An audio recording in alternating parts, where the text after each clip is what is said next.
right, the first lesson in Unit 5 was 5-1, subtracting numbers using a hundreds chart. So they look at the second number and it's basically their directions because they're subtracting 3 tens and 6 ones. So on a hundreds chart, the tens, as you go down, they get bigger, and as you go up, they're getting smaller. So their directions are to go up or subtract 3 tens. So they start at 62 on the hundreds chart. They go up 3 tens, 1, 2, 3, and then they go back 6 ones. So the numbers need to get smaller to subtract. So 1, 2, 3, 4, 5, 6. They land at 26, so the answer is 26. All right, here is the second example with using the hundreds chart. Again, the second number is basically our directions. The first number tells us how many rows to go up, and the second number tells us how many numbers to go backwards. So we start at 86. We're going to subtract 2 tens by going up, 1, 2, and we're going to subtract 4 ones by going backwards, 1, 2, 3, 4. So the answer is 62. All right, the last example using the hundreds chart. Again, we're going to go up 4 tens and backwards 6 ones. So we start at 79. We're going to go up 4 tens, so 1, 2, 3, 4, and we're going to subtract 6 ones by going backwards. 1, 2, 3, 4, 5, 6. We land at 33, so the answer is 33. Okay, lesson 5-2, subtracting numbers, is the count back method on a number line. So we put the number that we're starting with, 92, and on a number line, numbers get larger as they go to the right. So we'll start on this side, 92. And then we have to hop back 3 tens. So they hop, subtract 10. 92 minus 10 is 82. They hop back another 10. 82 minus 10 is 72. And then they hop back that third 10 to be 62. For the ones place, they could hop 7 individual hops, but the more they hop, the more messy the number line gets and easier to make mistakes. So I suggest just hopping back the whole 7, and they can use their hundreds chart or they can use their fingers to count back 62, 61, 69, 59, 58, 57, 56, 55. So 55. The second example for counting back on a number line. Again, we start with our big number over on the right, 50. We're going to hop back 3 tens. So minus 10 is 40. Minus 10 is 30.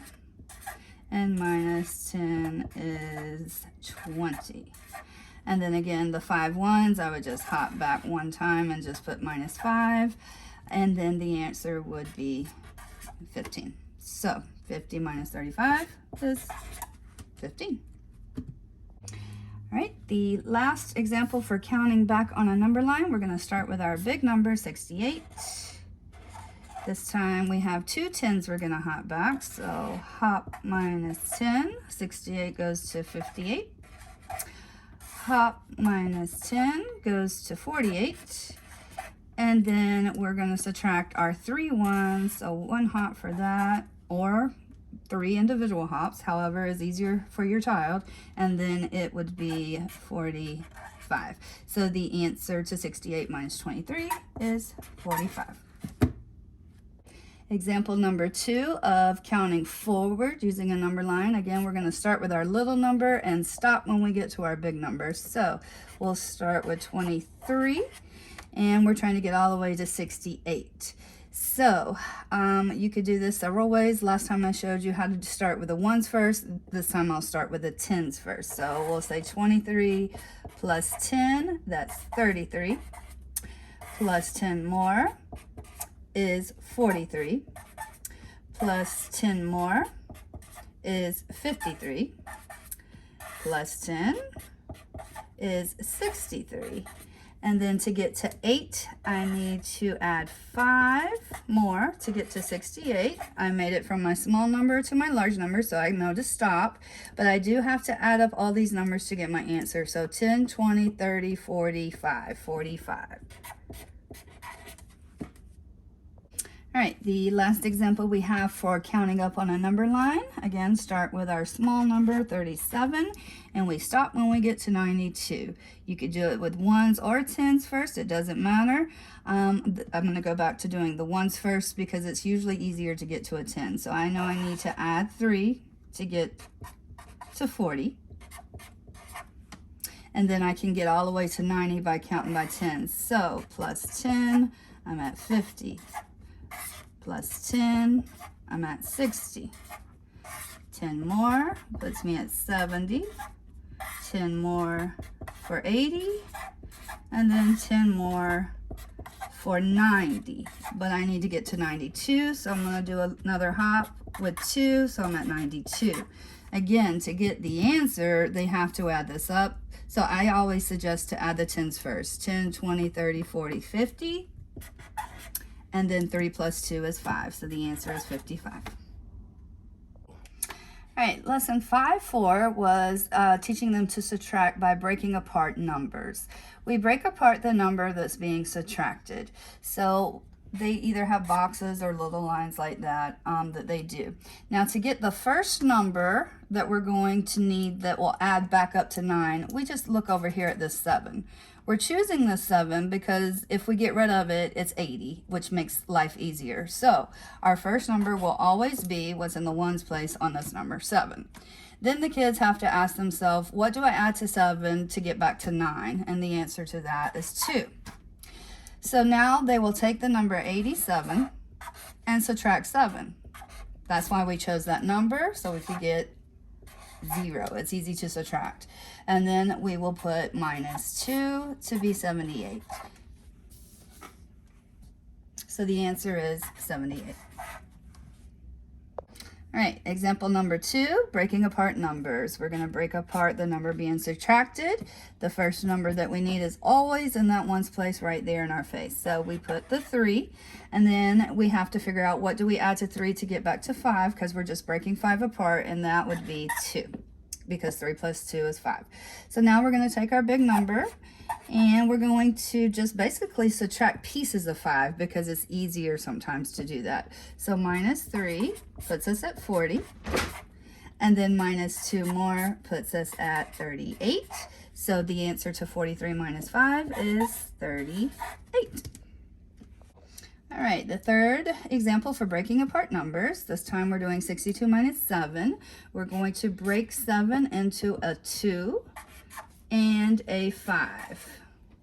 So we'll take 62, subtract 2, which leaves us with 60. And then we'll subtract 5, bringing us to 55. So the answer to 62 minus 7 is 55. All right, this is still 5.4 breaking apart numbers, but this time we're going to be breaking apart a double-digit number. That's why we started teaching them how to subtract, how to break apart just a one-digit number. So this part would be easier when we got to it. So part B of breaking apart numbers. If it's a double-digit number, we're going to break it down into just tens and ones first. So 18 is a 10 and an 8, okay? Now, we leave the 10 alone for now, and we just focus on this 8 because it's what we did in part A, where we break apart the 8, and we use this number right here. Again, because it's going to make it easier to subtract later. So we're going to need a 3 because it's there, and then we're going to need a 5 because 3 plus 5 equals that 8. So now we basically have 3 numbers to subtract at a time instead of 18. So we'll take our 43. Go ahead and subtract 10, which would be 33. And we're going to get rid of our 3 by subtracting this 3, bringing us to 30. And then we'll have to subtract this 5, bringing us to 25. So 43 minus 18 is 25. All right, example 2, subtracting by breaking down numbers using a double digit. We're still going to break down our tens and our ones. So this time it'll be 30 and a 7. We're going to leave the 30 alone for now, and we're going to continue to break this 7 down into a 2 because it's used in the first number, and a 5 because 2 plus 5 equals 7. So now we will subtract 30, 2, and 5. So starting with 92, our original number, we're going to subtract 30. 2 minus 0 is 2, 9 minus 3 is 6.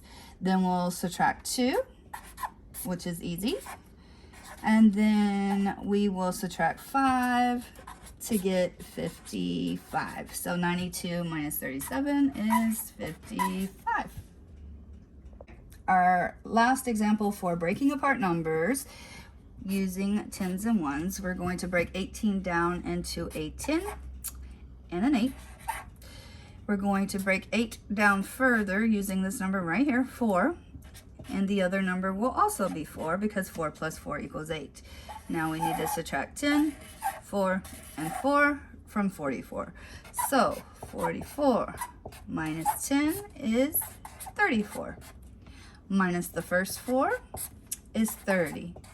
Minus the second 4 is 26. So the answer to 44 minus 18 is 26. All right, I understand that all these strategies are taking the long way around to get to the easy answer that we did as kids, but this one I actually like. It's really easy to do, and the kids seem to like it too. The thing is, though, on their test, they have to be familiar with each strategy, so they have to understand the concept. Sometimes they get to pick their favorite, and usually that's the hundredths chart because it's right there in their face. But they do need to be familiar with all of them. This one does pretty cool. So what we're trying to do is we're trying to get to our magic 10 row, right? Because zeros are the easiest thing to add and subtract. So I let them use a hundredths chart when we're doing our math, just so they could use it to help figure this out. So they start at 16. And they have to get to this magic 10 row, right? So they have to count 1, 2, 3, 4. It took 4 to get there, so they're going to add 4 and add 4 to this number. Whatever you do to this number, you have to do to that number. Okay, so 16 plus 4 was 20.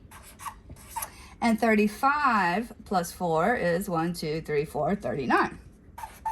Now what they do is subtract these numbers instead of these numbers, because this is actually not easy to do in your head, but these are.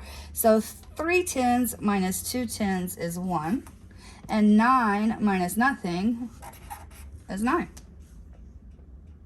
Compensation example 2, right? This time we are working with the number 35. We can find it on our hundredths chart, and let's try to get to our nearest 10, or that magic 10 row is what I call it. So we'll hop until we get there and count 1, 2, 3, 4, 5. So we're going to add 5 here and add 5 here because we have to do the same number to both. 35 plus 5 was 40. And 74 plus 5 is 79. Now, instead of subtracting these numbers, which is hard to do mentally, we can subtract these, which we can easily do. 7 minus 4 is 3, and 9 minus 0 is 9. So the answer is 39. All right, so I saved this one for last because this kind of problem could give them a little bit of unsureness about themselves. If they use 21 and they count all the way to the magic 10 row, that's going to be going a long way. And I've taught them, if you're going a long way, let's stop and ask ourselves, would it be easier just to go to the 20 instead of the 30? And they usually can see using the hundredths chart that it is. We don't really, you could add 9, but if you add 9 to this number, you're going to get into over 100. And at this point, they're not comfortable or understand how to subtract with hundreds. So if they find out that when they get there, it's over 100, they can subtract instead of add. So we'll go from 21 back to 20 instead of going all the way to 30. So I can just subtract 1 to get to the nearest 10, which would be 20. And if I subtract 1 here, I'm going to subtract 1 here, and that will also keep this number under 100, which is what we need right now because we're still learning. So we're still going to do the same thing. Whatever you do to this one, you do to this one. And we'll subtract 9 minus 2, and that's 7. And then 8 minus 0 is 8.